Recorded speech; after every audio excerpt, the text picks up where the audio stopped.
The Gilded Age, labor strikes. As labor unions developed and spread across the United States, it became clear that the strike was their most powerful negotiating tool.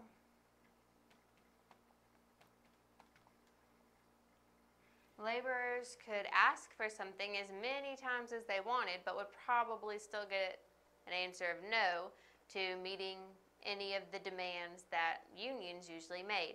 Shorter working hours, better working conditions, workers' compensation, all of these things the businesses didn't have to do until labor unions started coming together, spreading across the country, and going on strike or threatening to go on strike as a negotiating tool. So once labor unions had this tool in hand, they could actually get some of their requests met. The Great Railroad Strike of 1877 occurred in West Virginia when state police and militiamen were sent to break up the railroad strike but refused to use force against the strikers.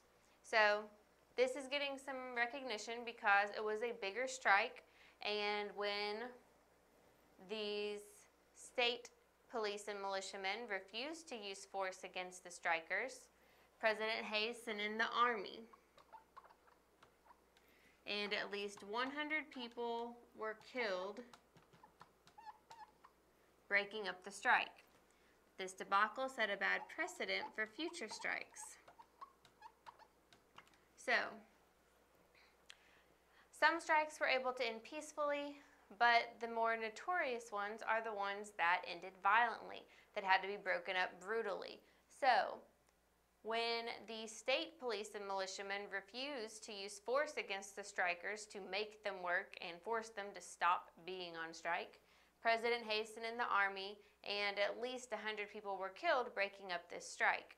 And this set a bad precedent for future strikes. In the Homestead Strike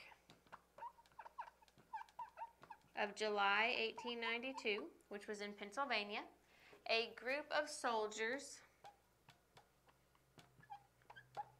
called by Henry Clay Frick, who was temporarily in charge of one of Carnegie's steel mills,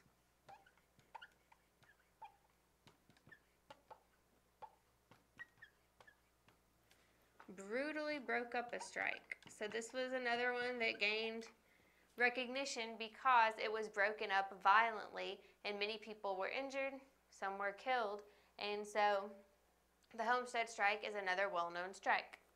In 1894, a group of Pullman rail car employees began a strike supported by the American Railway Union of Eugene V. Debs. So he was their leader. So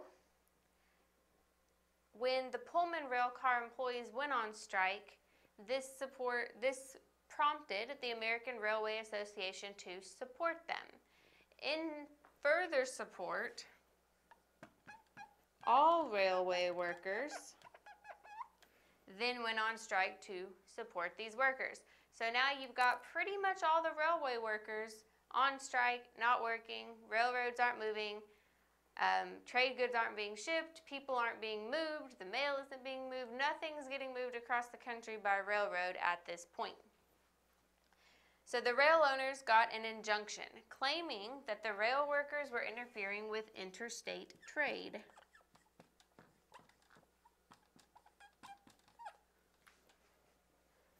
And therefore violating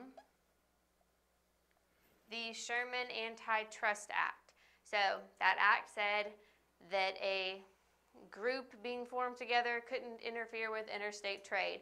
And the railway owners tried to say that these people were interfering with interstate trade. And in a way, I guess they were, but this still didn't break up the strike. So this did not end the strike. And so President Grover Cleveland had to send in the army. So again, we have a president having to send in the army to break up a strike, and he sent it in under the pretense that the strike was holding up the U.S. mail.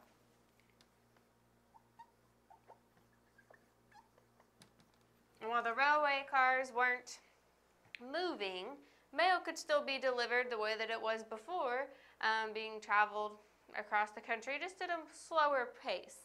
So they weren't really just stopping the mail from going, they just were stopping it from being transported by the railroad. But in any case, that's the reason that President Cleveland used to be able to send the army in and break up the strike.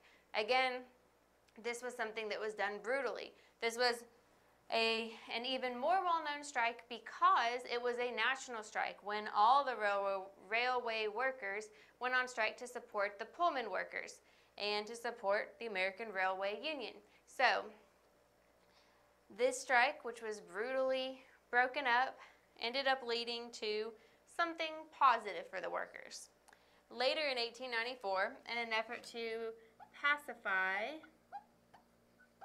the labor unions after the strike, President Cleveland and Congress designated Labor Day as a federal holiday. So this was already something that was in practice in many states. At the time that it was approved, about 30 states had already started a Labor Day as a state holiday. But in 1894, the President and Congress quickly pushed the bill through Congress so that Labor Day would be a federal holiday, so that the whole country would celebrate it. And Labor Day was meant to be a celebration of the workers in our country. The support they've given, all the work they've put in to help the country progress and to help make it what it is today. So during the Gilded Age, unionization had picked up. As unions got stronger, they realized that the strike was their most powerful negotiation tool, and there were several strikes that had to be broken up brutally during this time period as the union workers tried to use their strike tool as leverage to get what they were wanting. Better working conditions, shorter working hours, better pay, workers' compensation, any number of things that they might have wanted. And sometimes it was just they were striking to keep something from happening. There were wage cuts as well. So sometimes the railroad the strikers, either railway strikers, mining strikers, any kind of labor union strikers, were striking to try to stop a wage cut from happening. So there were many reasons they went on strike, but mainly it was to try to make the working conditions and the pay better for themselves. Many of these strikes had to be broken up brutally, and they became well known because of that. And one thing that the country did to try to pacify the labor unions was to make Labor Day an official holiday. There were still going to be strikes, and some of those were still going to be broken up brutally, but this was one way that the country was trying to say that they do appreciate the hard workers that were a part of the labor unions.